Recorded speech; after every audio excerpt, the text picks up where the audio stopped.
Welcome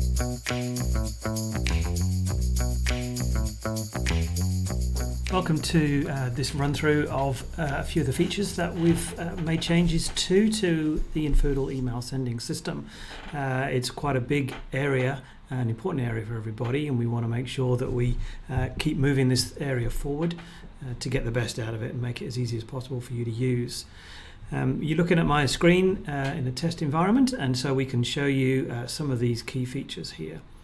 You can see if I take them from the bottom, we're already on the email screen. We can see that the menu items are available now to be able to quickly select where you want to go to across the tabs. And down on this left-hand menu, you'll notice a couple of changes. So firstly, let's look at settings. So settings is taking you to a screen which highlights your inbox information. Whether you've got one or not, it will highlight that information for you. It also shows you the ability to identify somebody who can receive emails into your inbox, a copy of those emails. So if somebody is replying to emails that are coming in, currently they will only come to your own inbox, but there may be occasions, maybe you're on holiday, something like that, whereby you can ensure that somebody else gets a copy of those emails. You'll see on this list we've got Jasmine. I'm forwarding a copy onto that person to Jasmine, and I can add more people if I wanted to. And likewise, I'm not currently receiving any copies from anybody else, so I would be able to make that adjustment if I needed to stop receiving copies of emails if somebody had set that up. So I'm in control of that from that side. So that's the settings screen. The send errors screen is a whole new screen. This is the new way of being able to manage the errors that can occur on your emails. Currently you are using a widget on your home page, which is a bit cumbersome to work with, and so we've made it a lot easier, and the link on the home page will now bring you across to this screen. What you're looking at here is a bulk way. You can select all of those items or individual items if you wanted to, and you can either clear the error, which you could do before, which basically means I've dealt with it in some other fashion and it's all ready to go, or I can simply deactivate, which is sort of another way for unsubscribe, but it really deactivates that email account so it doesn't work anymore. What you're also seeing here is the number of fails. So for the past couple of weeks, we've been capturing the failures that have occurred in your system, and this now exposes that information. You can see in these cases we've got 4 failures, and in this case 1 failure, whereas these people specifically haven't got a failure. So you'll start to see counts appearing in there. If there's 1 or 2 failures, then that is deemed kind of okay, unless it's a major fail, because it could be that their email system is down or a whole variety of other reasons. So what we're just giving you a flag there in terms of how many, and that flag will keep on accumulating if you end up carrying on using that email address and errors continue to occur. We obviously don't want that, but that's just giving you that information. And then these screens give you the information in terms of the email, when it was sent, what the error was. There's a help link here which gives you some information which are already in the help system about how to manage some of those emails, email errors.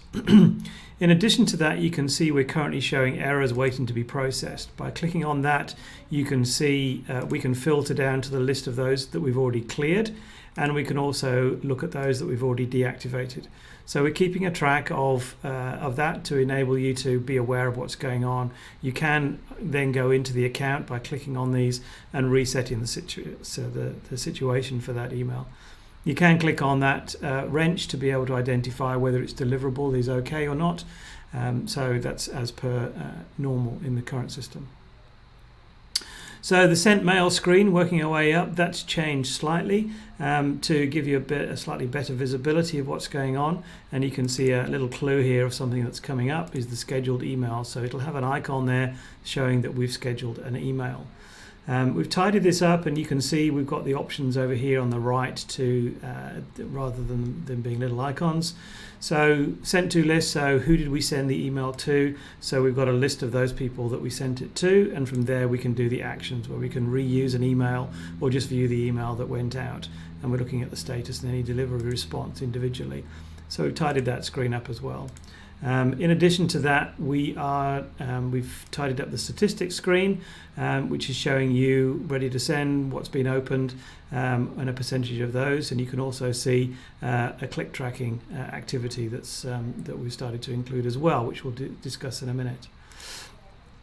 So we've also paged this so it's more efficient, and there is a search function here.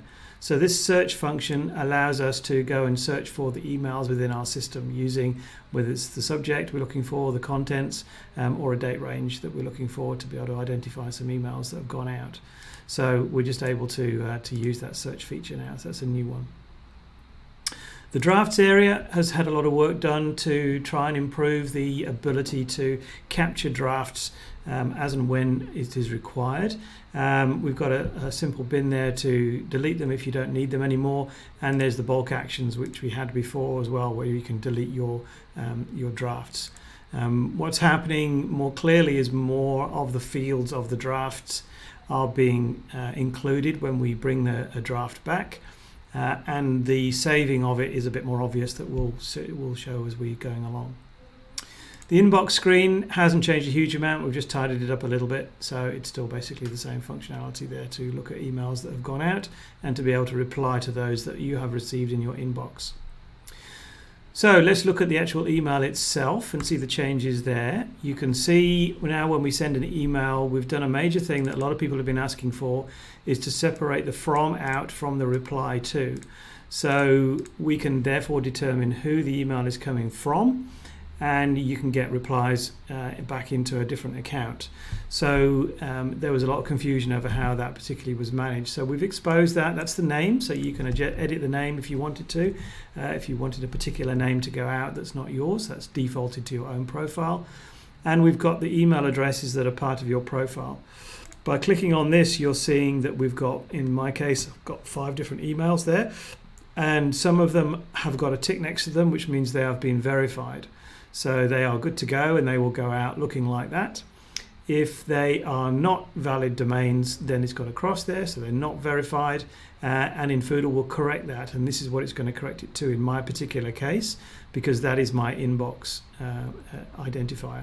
So it'll correct it to an infoodle.com email. That one's validated. This one is actually an invalid email address. There's no @ in it, you'll notice. So that's going to be corrected to the system default email address, because it's kind of reverting back to something that it can manage. So with the replies, that works the same way as before. You can either have your inbox or you can have your email account, in which case you can then choose which you're going to reply to. Notice activity going on here. So the draft is already starting to kick in. So we've got a list of our verified domains. If you haven't got a verified domain, you can carry on using that. So sending to, it allows us as normal to choose the people we're going to be sending our emails to. So we can choose groups, we can do whatever we want to in the normal fashion. So we've got a list of people that we're managing through there. We're showing a couple of extra things like the actual unique emails that are coming out, etc. And there's one piece of information here, which is you're sending one personalized email to each address separately. So it's going to have, in this case, we're going to send out 21 different emails that have only got that individual person included. There's a clue here. We can change how we're going to send this email. Instead of doing a to, we can change it to a CC. So we can carbon copy people into this email, in which case it's going to send one email to and CC everybody into that email. So that could be when you're sending out a group text to a small group of some sort. You can include those people. You can see also we can change that to a blind copy if we wanted to. We wanted to send it to Richard, and we wanted to blind copy that group there. So that is an option for you to do as well. So you can't combine the two. So there's a few restrictions around that. In particular, there's a restrictions of 50 recipients. That's really for anti-spam kind of situations that we're trying to deal with. Basically it will block you from sending it this way if you've got more than 50 recipient email addresses. Okay, so CC, something that's been asked for a long time, so you can have an experiment with that. So the content, this hasn't really changed at all. It's showing you the usual functionality, the same functionality as before. Again, it's clarifying for you as to how it's actually sending that email out, so that you're aware of what's going on. Attachments has changed a little bit. We've got the stored attachments function that we had before, and you can see that we've now got a list of the stored attachments that we've got, and we can include those. That's the same as it was before, other than the fact that this is now a page, so you can have multiple pages of files that you've uploaded.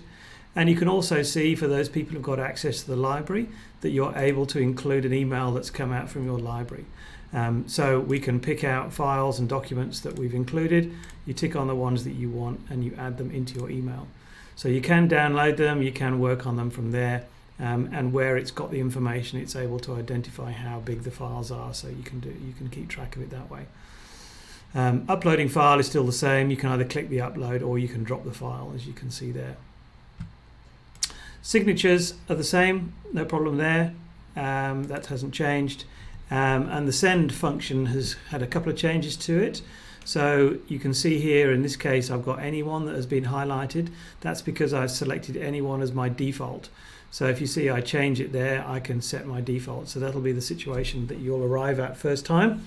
Then you're able to identify which default you want, if any. You can carry on working as it does now, whereby you check it every time. But there's a lot of you that use the same settings every single time. So we want to give that ability to set it as a default. And you can also clear defaults if you don't want to use it anymore. There's also this wonderful thing here where you can schedule emails. So this allows you to, obviously, to push them into the future, so you can plan your emails ahead. So other than that, the rest of it is basically the same for sending out emails. So doing the replies, looking at it in person's inbox, looking at your history, all of those kind of things are all the same. It's really the case of generating that email and quite a few extra functions. There's actually been about 54 changes we've made to the email sending system, so we really hope you like it. There's another phase of changes that we're going to be incorporating in the near future, so we'll look out for that basically as we continue to move email forward, so it becomes a really powerful tool for you.